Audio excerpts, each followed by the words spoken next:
Now sir మీ ప్రకారం ఇక్కడ మనం బాహుబలి లాంటి సినిమాల్లో రాజమౌళి గారిని చూసాం, పుష్ప రంగస్థలం లాంటి సినిమాల్లో సుకుమార్ గారిని చూసాం, RRR ఆస్కర్ విన్నింగ్ దీనిలో మన రాజమౌళి గారిని చూసాం. ఈ డైరెక్టర్స్ అందరిలో sir who do you think is carrying that ఆరా? అంటే వాళ్ళు రకాల్లో వాళ్ళు ఇది ఉన్నారన్న. ఇప్పుడు రాజమౌళి గారిని చూస్తున్నాం. రాజమౌళి గారు ఆయన ప్రతి సినిమాకి ఒక డిఫరెంట్గా జోనర్ ట్రై చేస్తా ఉన్నాడు. ఎక్సెప్ట్ బాహుబలి 1 and 2 తప్ప మిగిలిందల్లా మీకు ఏ సినిమాకి ఆ సినిమాకి ఒక డిఫరెంట్. రెగ్యులర్ కమర్షియల్ అయినా కానీ మొదటి సినిమాల్లో ఏం చేసామంటే ఆయుధాలు మార్చేవాడు. తర్వాత ఈ చేంజ్ ఈగ దగ్గర నుంచి చేంజ్ దిస్ థింగ్ ప్యాటర్న్ మార్చి ఏ సినిమాకి ఆ సినిమా కొత్తగా తీయటం మొదలెట్టాడు. కొత్త కథలాగా డిఫరెంట్ కొత్త కథ కూడా కొత్తగా ఉండకపోయినా కానీ ఒక కొత్త బ్యాక్డ్రాప్ కొత్తగా ఉండటం అంతా డిఫరెంట్గా ఉంది. ఈగ తర్వాత ఇది మర్యాదరామన్న ఒక డిఫరెంట్ ఇది. ఆ తర్వాత వచ్చేటప్పటికి బాహుబలి, మగధీర, ఎక్కడికక్కడ మీకు సెపరేట్గా డిఫరెంట్గా వస్తున్నాడు ఆయన. సో రావటంతో మీకు ఆయన ఒకటి ఇదైంది. ప్లస్ ఆయనతో పాటు ఆయన కొత్తగా కనిపెట్టింది ఏంటంటే director should be A marketing man. ఇంతకుముందు మా డైరెక్షన్ వాళ్ళకి మాకు మార్కెటింగ్తో సంబంధం ఉండేది కదా. ప్రొడ్యూసర్స్ వస్తాడు అనే పద్ధతిలో ఉండేవాడు. రాఘవేంద్రరావు దగ్గర నుంచి మేమంతా అయిపోయేవాడు. బట్ ఈయన వచ్చేటప్పటికి how to market a film అనేది ఆయన నేర్పించాడు వాళ్ళ ఇండస్ట్రీకి. దట్ మార్కెటింగ్ స్కిల్స్ ఎంత అద్భుతంగా వెళ్ళిపోయినాయంటే వాళ్ళు భారతదేశం అంతా ఇదే అయిపోయే స్టేజ్కి బాహుబలి 2 చేసింది. అందరూ బాహుబలి 2 దంగలు కొట్టేసింది అంటారు కానీ దంగలకి ఏమీ సంబంధమే లేదు. బాహుబలిని ఇంతవరకు చేస్తే ఇప్పుడు ఈ సినిమా చేసి ఉండాలి. దంగల్లో వచ్చింది ఏంటంటే చైనాలో ఒక దాంట్లో వచ్చింది డబ్బులు.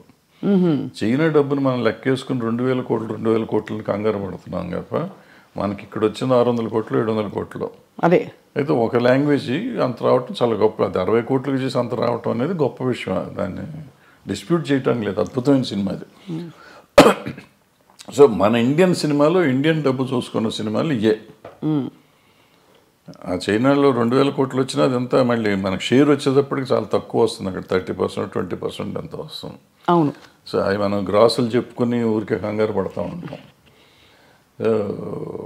ఇప్పుడు బాహుబలి తర్వాత ఇది వచ్చింది. అలా అంటే మీరు అన్నది రాజమౌళి గారిది చాలా ఒక డిఫరెంట్ టెక్నిక్. ఈయన వచ్చేటప్పటికి ఈయనన్నీ లెక్కలని చేసిన సినిమాలు వదిలిపెట్టి ఈయన డిఫరెంట్గా చేసిన సినిమాలు ఈయన సిట్ అయినాయి చూడండి మీరు. అంతకుముందు మీరు ఆర్య చేసాడు. ఆర్య డిఫరెంట్గా ఉంటుంది. తర్వాత ఏదో చేశారు కొన్ని అటువంటి ఏదో లెక్కలు నాకు అర్థమే కదా. 1 ఒకటి ఎన్టీఆర్తో ఒక సినిమా ఏదో చేశాడు. కప్పులు తిప్పుతూ ఉంటాడు, ఏదో తిరుగుతూ ఉంటుంది. ఏది మన నాకు అర్థం కాదు. మళ్ళీ మొన్న వచ్చేటప్పటికి రంగస్థలం అద్భుతంగా తీశాడు. వెనక్కి తీశాడు. అసలు ఎవరు మన తెలుగులో మనం ఊహించలేని గొప్ప సినిమా అది ఒక రకంగా చెప్పాలంటే. ఆ టైప్ ఆలోచన కమర్షియల్ అయినా కానీ ఎప్పుడైతే అంగవైకల్యం తీసుకురాగలిగాడో ఆ అంగవైకల్యం మీద సినిమా వచ్చేటప్పటికి అద్భుతంగా ఉంది. అది చాలా ఒక లైవ్లీగా ఉంది సినిమా. విలేజీ ప్యాటర్న్ అది అద్భుతంగా ఉంది ఆ సినిమా.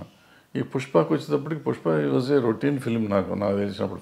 పుష్ప 1, పుష్ప 2 ఈ స్మగ్లింగ్ మీద ఏదో రెప్లికా తీస్తారు ఏముంటుందిలే అని నేను చూడలే. యాక్చువల్గా నేను మొన్న చూశాను.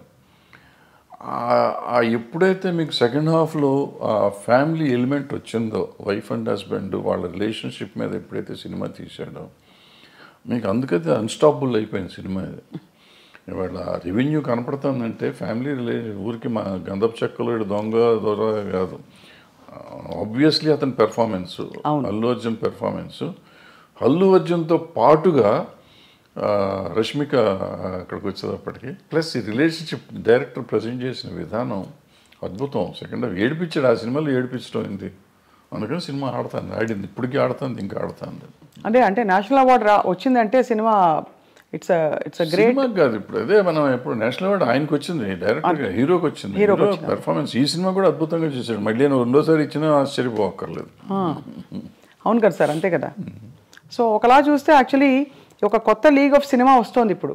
అంటే పెద్ద స్కేల్ ఒకటి, బట్ యాక్టింగ్ ఓరియంటెడ్ స్కేల్ పెరుగుతాయి. ఇంపర్ఫెక్షన్స్ యాక్చువల్గా ఇది మామూలు సినిమా కింద లెక్క తీసుకోవాలి. ఇప్పుడు అలాంటి ఒక 100 సినిమాలు మొగుడు పిల్లలు ఒకరి కోసం ఒకళ్ళు బాధపడే సినిమాలు 100 ఉన్నాయి.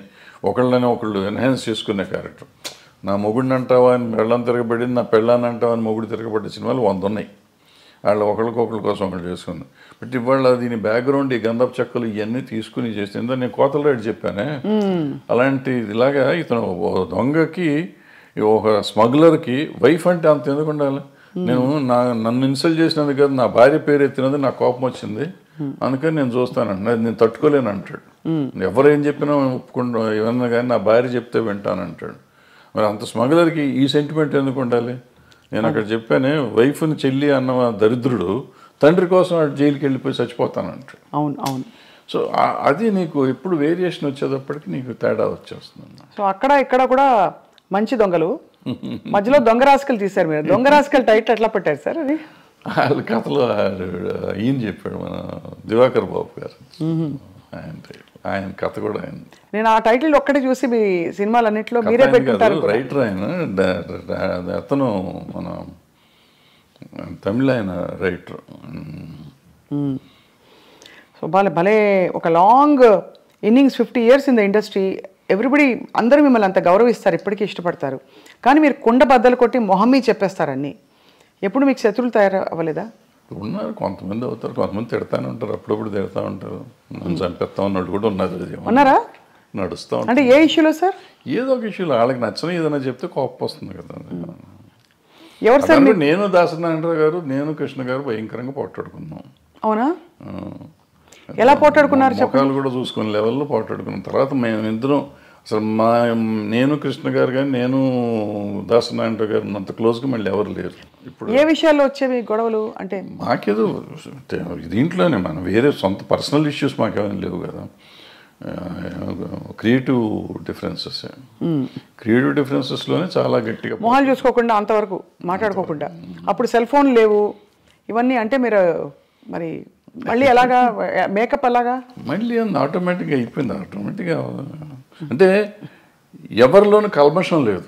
ఇప్పుడు నాకు కల్మషం ఆయన మీద, నారాయణరావు గారి మీద కానీ కృష్ణ గారి మీద కానీ కల్మషం ఉండి నేను పంతం బట్టి ఉంటే వేరే, వాళ్ళకి నా మీద అటువంటిది ఏం లేదు. ఒక క్రియేటివ్ డిఫరెన్స్ వచ్చింది నాకు కృష్ణ గారికి, అట్లాగే దాసనారాయణ గారికి నాకు ఒక క్రియేటివ్ డిఫరెన్స్ వచ్చింది. సో అప్పుడు యూత్లో ఉన్నాం కాబట్టి దాసనారాయణరావు గారి మీద కొంచెం చిల్లల పల్లలుగా నేనే ఆయన మాట్లాడలే పాపం. సో ఆయన పిలిచి ఒక రోజు కూర్చోబెట్టి మాట్లాడారు, సెట్ అయిపోయింది. మీరు ఫాండ్గా ఇష్టపడి వేసుకునే మీ సినిమా ఏది సార్? వేసుకుని చూసే సినిమా పోతే పోనీయా, స్వర్ణక్క? నాకు పోతే పోనీ ఒకటిను, అలజడి ఒకటి. అలజడి ఎందుకంటే అలజడి ఇట్స్ మై ఓన్. ఎక్కువ సినిమాలు డైలాగులు కూడా మేము కాలేజ్లో జరిగిన సీన్స్ ఇవన్నీ ఎక్కువగా నా కాలేజ్ డేస్ మొత్తం అంతా అది.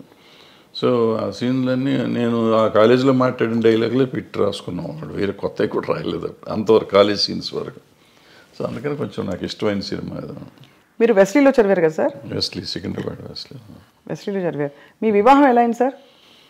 అది మా ఇంటి పక్క ఇల్లు, 2 ఇళ్ళు అవతల ఉండేవారు ఇల్లు. సో మీరు చూసి ఇష్టపడ్డారు అయితే? అంతేగా? Love marriage. లవ్ మ్యారేజే. అదే మరి ఇందాక ఏమన్నారు, ఫోటోలు కూడా చూడమని చెప్పారు సార్ మీరు. అది వచ్చింది అది. సో మీ పిల్లలు ఎవరు మీ బాటలో నడవట్లేదా? వాళ్ళు సినిమా ఇండస్ట్రీ వద్దనుకున్నారా? మీరే డిసైడ్ చేశారా సార్ వాళ్ళకి? నేను చేయలేదు. నేను సినిమాలు చూడమంటే సినిమాలు కూడా చూడరు. చూడరా? నా సినిమాలు ఏం చూడరు, బయటికి చూస్తారని తెలియదు నాకు. చిన్నప్పుడు పెద్ద ఇష్టపడేవారు కదా, వెళ్ళేవాళ్ళు సినిమాకి తీసుకెళ్ళేవాడిని కానీ పెద్ద. So life has taught you so much sir. అంటే వాట్ ఈస్ మీ కోర్ టేక్ అవే ఏంటి లైఫ్లో అని? To be satisfied with whatever you have first point, then you will be very happy with that. అంతే తప్ప నాకేం లేదు, నా కళ్ళు ఉన్నారు వీళ్ళు ఉన్నారు, ఇక నా కళ్ళ ముందు ఉండి వీళ్ళు వెళ్ళిపోతున్నారు అని మనం బాధపడిపోతా అంటే you lose lot of things. నేను ఐఎమ్ హ్యాపీ ఉన్నాను, బాగానే ఉంటాను కదా. బాగుంటానికి ప్రయత్నం చేయాలి. అంటే ప్రయత్నం చేయకుండా తిరగటం అనేది ఒకటోకి వచ్చింది. ముందు ప్రయత్నం చేయి, నీ పని. కృష్ణుడు చెప్పిన భగవద్గీతలో నీ పని నువ్వు చెయ్యి, వచ్చేది ఫలితం నీ చేతిలో లేదు.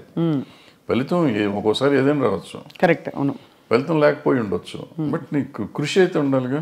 అవును, కృషి చేస్తూనే ఉండు, so that will be very happy, హెల్దీగా ఉంటావు. Ultimate result is not yours. వచ్చినప్పుడు వస్తుంది. దేవుడిని నమ్ముతారా సార్ మీరు? నేను నమ్మను. మరి కృష్ణుడు దేవుడు కాదా? అంటే ఆయన చెప్పిన భగవద్గీత నమ్ముతారు మీరు? ఏదైనా నమ్మటం అనేది ఏముందమ్మా దీంట్లో? ఆయన చెప్పింది ఇప్పుడు అందరూ ప్రపంచం అంతా నమ్ముతుంది కదా భగవద్గీతని. అందులో ఆయన చెప్పింది నేను చెప్తున్నాను. కానీ మీరు నేను చెప్పటం కదా, నేను ఏదో ఇదేం కాదు, అదే కదా అంటారు మన లైఫ్, జీవనసారం అంటారే, జీవనసారం అంతకంటే ఏముంది? మనం చేయాల్సింది చేయకుండా నాకు లేదు. ఇప్పుడు మనం చాలామంది సినిమా ఇండస్ట్రీలో ఉన్నాడు అంటారు, నాకు సినిమా ఇండస్ట్రీ నేను ఎవరు రమ్మన్నాడు? నువ్వు you choose your self.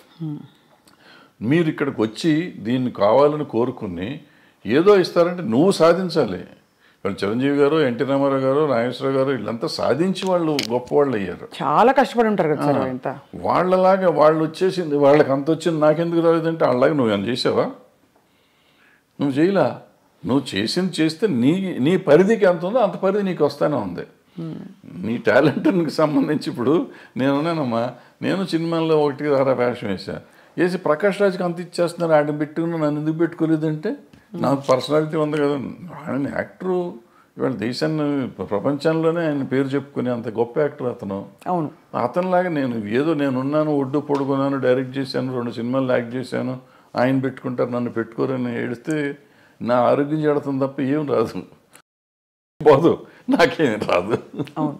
So this comparison కానీ లేదంటే అసలు మనం వేరే కానీ ఆలోచించకుండా మనం చేయాల్సింది చేసుకుంటూ పోతూనే ఉండాలి, వచ్చినప్పుడు వస్తుంది. సార్ తెలుగు ఫిల్మ్ ఛాంబర్ ప్రెసిడెంట్గా మీరు వ్యవహరించారు. మూవీ ఆర్టిస్ట్ అసోసియేషన్లో మూవీ ఆర్టిస్ట్ మెంబర్ని కూడా కాదు అంటే కాదు, బట్ జరుగుతున్న మార్పులు పరిణామాలు, ఆర్ యూ సాటిస్ఫైడ్ అంటే ఒక as a senior film technician?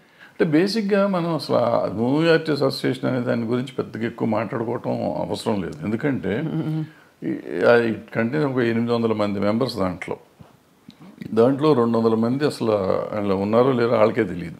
కానీ అంత ఢిల్లీ ఎలక్షన్ లెవెల్లో చేస్తారు కదా సార్, దాని ఊరికి చేసుకుంటారు, చేస్తారో అనవసరం, చేయాల్సిన అవసరం లేదు. అది ఈవెన్ ఛాంబర్ ఎలక్షన్ కూడా నేను మొన్న లాస్ట్ బిఫోర్ ఇయర్ ఎప్పుడు చెప్తే ఎందుకు చేస్తున్నారంటే దాన్ని పోయే కాలం వచ్చిందని తిట్టొచ్చారు, మీడియా ముందే తిట్టొచ్చాను ఆ రోజు. అంతే, మనకి ఏదో సరదాగా ఎలక్షన్ చేసుకోవాలి తప్ప దీంట్లో రూపాయి వచ్చేది లేదు ఎవరికి. ఫస్ట్ పాయింట్ మన టైం వేస్ట్. బట్ నువ్వు సర్వీస్ చేద్దామని వచ్చినప్పుడు డబ్బులు ఎందుకు ఖర్చు పెడతావు? నువ్వు చేసే సర్వీసే ఎక్కువ, సర్వీస్ చేస్తున్నావు. సర్వీస్ చేస్తానికి వచ్చి నువ్వు ₹1 కోటి ఖర్చు పెట్టి నువ్వు వస్తే నీ మోటివ్ ఏంటి? నీ మోటివ్ సర్వీస్ మోటివ్ కాదు. ఇంకా పవర్ వల్ల వచ్చేది కూడా ఏం లేదు. ఏముంటుంది పవర్ వల్ల? మ్యాక్సిమం ఎప్పుడన్నా చీఫ్ మినిస్టర్ ఇంకోళ్ళు పిలిస్తే మీటింగులకు పిలిచినప్పుడు వెళ్ళి కూర్చుంటూ ఏమిస్తారు అక్కడ, అటుకులను జీడిపప్పు ఇస్తారు, అంతే, ఒక కప్పు కాఫీ ఇస్తారు. దానికోసం నువ్వు తాపత్రయపడతావు ఎందుకు? అంటే ఆల్రెడీ నీకు ఆ వాల్యూ ఉంది. నిన్ను ముఖ్యమంత్రి గారు పిలిచే లెవెల్ మీరు ఉన్నారు, ఆల్రెడీ పెరిగే ఉన్నారు. ఇవాళ దానికోసం కొట్టుకోవాల్సిన అవసరం లేదు కదా, ఏ పిచ్చి పనులు అంత. సో అయితే అదే, బట్ వివాదాలు మాత్రం వారానికి ఒకటి వస్తుంది. Jani master issue, Raj Tarun Lavanya issue, అయ్యని ఇప్పుడు ఇంతమంది ఉన్న ఇండస్ట్రీలో ఇష్యూస్ ఉంటాయి. ఆ ఇష్యూని మనం సీరియస్గా తీసుకోకపోవటం అనేది మనం ఆలోచించుకోవాలి. ఏదో ఉంటాయి, ఉన్నప్పుడు దానికి పెట్టుకోవటం. సార్ మోహన్ బాబు గారి ఇంట్లో జరిగిన తగాదాలు ఏవైతేనా మీరు ఒక అంటే టెక్నీషియన్గా, సినిమా ఇండస్ట్రీ వ్యక్తిగా మీరు సమాధానించి చెప్పారా? ఎవరికి? ఆయనతోనా? ఇది ఏదో అది పర్సనల్గా కదా, ఒకవేళ నేను మాట్లాడినప్పుడు నేను పబ్లిక్లో చెప్పకూడదు కదా. ఇప్పుడు నేను నిజంగా వాళ్ళ వెల్విషర్ని అయితే ఒకవేళ నేను ఇల్లు అక్కడ ఏళ్ళు పెట్టానా లేదా అనేది తర్వాత సంగతి. పెట్టుంటే అక్కడ ఏం జరిగింది ఇక్కడికి వచ్చి ప్రమోషన్ కాదు, ఏం జరిగింది కాదు సార్, బట్ అసలు అంటే అది బాగా బహిరంగంగా అయిపోయింది కదా, వాళ్ళే మీడియాకి వచ్చారు. ఇప్పుడు వాళ్ళు బహిరంగంగా ఉన్నారు, నేను బహిరంగంగా ఉండకూడదు. నేనని కాదు, ఎవరైనా కానీ, ఎవరు ఇంటర్ఫియర్ అయినా కానీ, ఇంటర్ఫియర్ అయిన వాళ్ళు బయటకు వచ్చి ఇట్ట జరిగిందని చెప్తే ఇక వాళ్ళు పెద్ద మనిషి ఎట్ అవుతారు వాళ్ళు. ఫస్ట్ పాయింట్ అది తప్పు. రెండోది అటువంటివి జరగటం విచారకరం. అందులో మన వాళ్ళు కావాల్సిన వాళ్ళు, పిల్లలు మంచివాళ్ళు, తండ్రి మంచివాడు, ఈ రకాల సమస్య ఎందుకు సమస్య వచ్చిందని నాకైతే అర్థం కాలేదు. నాతో అందరూ బాగుంటారు, 4-3 పిల్లలు బాగుంటారు, ఆయన బాగుంటారు, మోహన్ బాబు గారు బాగుంటారు, అందరూ వెరీ నైస్ పీపుల్. చాలా మర్యాదగా నాతో చాలా అంకుల్ అంటారు పిల్లలు, ఆయన తమ్ముడు అంటూ ఉంటాడు. వాళ్ళ ఇంట్లో అట్లా జరిగిందంటే నాకు నిజంగా బాధగా ఉంది. I just really wanted to go and speak, but ఏమో ఎందుకు డెలికసీస్ వాళ్ళవి మనకి ఎందుకని నేను అడగలేదు. మొత్తానికి సార్ అయితే ఇప్పుడు అంటే there is a lot of turmoil going on around అనిపిస్తుంది సమాజం చూస్తుంటేనే. అన్ని చోట్ల ఉందమ్మా. సమాజంలోని తేడా వచ్చేసింది. అది ఎందుకు వచ్చింది అంటే మార్పు ఇప్పుడు మానవతా విలువలు అనేవి పోయినాయి చాలా చోట్ల. మనం విలువల గురించి మాట్లాడతాం కానీ విలువలే లేవు ఇప్పుడు. ఇంతకుముందు అనుకున్నాం శీలం అనేది విలువ, ఆత్మీయతలు, మన సంబంధాలు, మానవతా సంబంధాలు విలువలు ఉండేవి. ఇప్పుడు అవన్నీ పోయినాయి. ఏదో ఉంటున్నాం, అందరం కమర్షియల్ అయిపోయాం. ఆ కమర్షియల్లో ఉన్న దాంట్లో ఇవన్నీ వాల్యూస్ లేవు కదా. వాల్యూ అనేది ఉంటే కదా. కొన్నిసార్లు వాల్యూ కోసం మనం అన్ని పోగొట్టుకునే కథలు చాలా ఉన్నాయి. గౌరవం కోసం అన్ని చేయాలి అని చెప్పి, అటువంటిది ఇప్పుడు గౌరవం లేదు, తొక్కలేదు. అందుకే ఒక ఫుల్ఫిల్మెంట్ రావట్లేదు జీవితంలో కదా. ఇప్పుడు ఇందాక చెప్పిన పుష్ప కథ కానీ లేకపోతే మా కొత్తలేడు కథ కానీ అదే ఫుల్ఫిల్మెంట్. వాళ్ళ భార్య కోసం భర్త, భర్త కోసం భార్య, తండ్రి కోసం కొడుకు అని ఇవన్నీ. అయితే భగవద్గీతలో కూతురు కోసం తండ్రి, తండ్రి కోసం కూతురు, ఇవి మానవతా విలువలు అంటే వాటి కోసం అది ఎంత కమర్షియల్గా చేసినా కానీ మనం ఇవాళకి ఫీల్ అయ్యి సినిమాలు చూస్తున్నాం. బట్ దానికి వాల్యూ ఉంది. బట్ ఆ వాల్యూ మన జీవితంలో ఇవ్వలేకపోతున్నాం. సినిమాల్లో చూసి మనం సినిమా ప్రొడ్యూసర్కి డబ్బులు ఇస్తున్నాం కానీ మన జీవితంలో మన తల్లిదండ్రులకు కానీ మన భార్య పిల్లలకు కానీ మనం ఆ సుఖం అన్నదమ్ములకు కానీ అక్క చెల్లెళ్ళకి కానీ మనం ఆ ఫీలింగ్ ఇవ్వలేకపోతున్నాం. ఆ సమాజంలో వచ్చిన మార్పులో మనలో వచ్చింది. మనం ఇన్ని మాటలు చెప్తున్న మన పిల్లలతో మాట్లాడటానికి మనకు టైం లేదు, మన తల్లిదండ్రులతో మాట్లాడటానికి మనకు టైం లేదు, అక్క చెల్లెలతో మాట్లాడటానికి టైం లేదు, భార్యతో మాట్లాడటానికి టైం లేదు. Are we avoid. ఒకవేళ టైం ఉన్నా కానీ ఎందుకో మనకు సాధ్యమైనంత వరకు దూరంగా ఉండటానికి ప్రయత్నం చేస్తున్నాం. ఇంకా విలువలు ఎక్కడి నుంచి వస్తాయి? విలువల గురించి మాట్లాడే నైతిక హక్కు ఎక్కడ ఉంది ఎవరికైనా? Very true sir. బహుశా కొంతవరకు సినిమా ప్రభావితం చేస్తుంది ఈ విషయాలని. బహుశా అలాంటి కథలు వచ్చేసి క్లిక్ అయిపోతే ఆడియన్స్తో తప్పకుండా, ఎందుకంటే ఇంత పెద్ద పెద్ద సినిమాలు, ఇంత మార్పులు తెచ్చిన సినిమాలు మనుషుల్లో సమాజంలో ఉన్నాయి. చెడు ప్రభావం చూపించిన సినిమాలు కూడా కొంత ఎంతో అంతో ఉండుంటాయి. నిజం చెప్పాలంటే నేను పుష్ప 2 చూడకూడదు అనుకున్నా. ఎందుకంటే బయట చెప్పిన మాటలు అదేదో షెకావత్ మీద ఉచ్చబోస్తాడు ఇటువంటి అన్ని విని ఇటువంటి పిచ్చి సినిమాలు చూడాలా మనం ఎందుకు అని చెప్పి చూడాలి. ఎందుకో చూద్దామని మనం పెట్టుకున్న ఫస్ట్ హాఫ్లో నాకు చిరాకుగా ఉండింది. ఫస్ట్ హాఫ్ చూస్తానికి నాకు took me about 5 hours first half చూడటానికి. ఇంటర్వెల్లో వెళ్ళి మెల్లిగా భోంచేసి వచ్చి కూర్చున్నాం. మళ్ళీ సరే చూద్దాం వద్దా 10 నిమిషాలు ఆలోచించి పెట్టినా డోంట్ బిలీవ్ ఆ గంట 20 నిమిషాలు, గంట 40 నిమిషాలు ఉంది ఆ సినిమా. మొత్తం కంప్లీట్ చూసి ఐ వాజ్ క్రయింగ్ యాక్చువల్గా. అంటే అక్కడ నీకు లైఫ్ ఉంది, అంతకుముందు లైఫ్ లేదు. అంతా ఏదో సినిమాలు కమర్షియల్గా ఉండేదంతా తీసాడు ఆయన. ఇక్కడ జీవితం తీశాడు. ఆ భార్యాభర్తల అనుబంధాన్ని చూస్తే నాకు అసలు పిచ్చెక్కిపోయింది. ఆ అమ్మాయి కోసం ఇతను తప్పన కానీ వేరే సీన్లో ఆ అమ్మాయి వాళ్ళని చార్జ్ చేసిన సీన్ కానీ, తర్వాత ఆడబిడ్డ కోసం ఇతను వెళ్ళి ఫైటింగ్ చేస్తున్నాడు. అంటే వాడు అంత పెద్ద డాన్ లాంటి వాడు వెళ్ళి వాడి లైఫ్ను పోగొట్టుకుంటున్నాడు, డబ్బును పోగొట్టుకుంటున్నాడు. ఎన్ని పోయినా పర్లేదు నాకు పిల్లలు కాపాడితే చాలనే ఫీలింగ్ తెచ్చా. అంటే మనలో కూడా ఒక ఆవేశం తీసుకురాగలిగాడు. ఖచ్చితంగా సార్. ఏసే నా కొడుకు అనే ఫీలింగ్ ఉంది ఆ సినిమా చూస్తానంటే. వదిలిపెడతావేంటారు నువ్వు అసలు అనే ఫీలింగ్ ఉండేది. ఆ దీనికి తీసుకెళ్ళారంటే మనలో ప్రతి మనిషిలోనూ అంత ఎమోషన్ తీసుకురాగలిగితే బాగుంటుంది. అవును, సినిమా డబ్బులు ఇచ్చి సినిమా చూడటం కాదు, సినిమాతో పాటు మనం నేర్చుకోవాల్సింది అది. మనం అది వదిలిపెట్టేస్తాం. దాంట్లో వాడు స్మగ్లింగ్ ఎలా చేశాడు, ఎలా దొంగతనం చేశాడు, ఎవరిని చంపాడు, ఎలా చంపాడు, అల్లు అర్జున్ కత్తితో కొట్టాడా చంపాడా, ఇది ఆలోచిస్తాం. అల్లు అర్జున్ అనే క్యారెక్టర్ రష్మిక అనే క్యారెక్టర్ని ఎంత బాగా ప్రేమించాడు, రష్మిక అనే క్యారెక్టర్ అల్లు అర్జున్ అనే క్యారెక్టర్ని ఎంత బాగా ప్రేమించింది, అంటే నా క్యారెక్టర్స్ ఒరిజినల్ని అనేది మనం ఆలోచిస్తున్నాం. Very very true sir. I think human values, relationships నిలబడ్డప్పుడే టోటల్ సక్సెస్ అని చెప్పచ్చు. సినిమాకి కావచ్చు, జీవితాల్లో కావచ్చు. కానీ భరద్వాజ్ గారు మీరు మళ్ళీ వెబ్ సిరీస్ కానీ ఇంకా ఏమన్నా వెంచర్స్ కానీ క్రియేటివ్ వెంచర్స్ చేసే అవకాశాలు ఉన్నాయా? ఏమన్నా వర్క్ చేస్తారా? చెప్తున్నా కదా, నేను పని చేస్తానే ఉంటా, ఖాళీకి ఏం లేను. ఏదో ఇటువంటి కథ రాసుకోవటం రైటమో చేస్తా ఉంటాను. మనకి అవకాశం కూడా రావాలి కదా. అవకాశం వస్తే చేస్తానికి రెడీగానే ఉన్నాం. బట్ నేను ఇందాక చెప్పినట్టు I keep on trying to do something. అవుతుందా అవదా నాకు తెలియదు. అయినప్పుడు అవుతుందా, అవ్వకపోతే కూడా నష్టం లేదు, అయితే లాభం లేదు. But you're always in the news, and everybody watches your videos. మీ వీడియోస్కి చాలా మంచి స్పందన చూశాను నేను. కాబట్టి పొలిటికల్ ఇష్యూస్ కావచ్చు, సినిమా ఇండస్ట్రీలో అవుతున్న అంశాలు కావచ్చు సార్, ఎప్పుడు మీరు ఏదో ఒక కొత్త విషయం చెప్తారు, లేదు పాత విషయం అయినా కొత్తగా చెప్తారని ఆశిస్తూ ఉంటాం, ఎదురు చూస్తూ ఉంటాం మీ దీనికోసం. సో అది సార్, చాలా ఆనెస్ట్ కాన్వర్జేషన్ సార్ ఇవాళ. ఇంత డీటెయిల్గా ఎప్పుడు మాట్లాడి నాకు తెలియదు, కానీ మీ సినిమాలో నేను నటించాననే ఒక చిన్న విషయాన్ని నేను ఇప్పుడు అందరికీ పోతే పోనీ సినిమాలో చాలా ఎంజాయ్ చేశాను sir. Those few days of work. ఆ క్యారెక్టర్ కూడా నా రియల్ క్యారెక్టర్ కాబట్టి, జర్నలిస్ట్ క్యారెక్టర్ కాబట్టి నాకు ఐ ఫెల్ట్ ఎట్ హోమ్. అది thanks for the opportunity sir. And తప్పకుండా మీతో టచ్లో ఉంటాం. అప్పుడప్పుడు ఏమన్నా ఉపద్రవాలు వచ్చినా, సునామీలు వచ్చినా వచ్చి మళ్ళీ మిమ్మల్ని పలకరిస్తాం. సునామీ ఎందుకు వచ్చింది భరద్వాజ్ గారు? Thank you sir. నమస్కారం.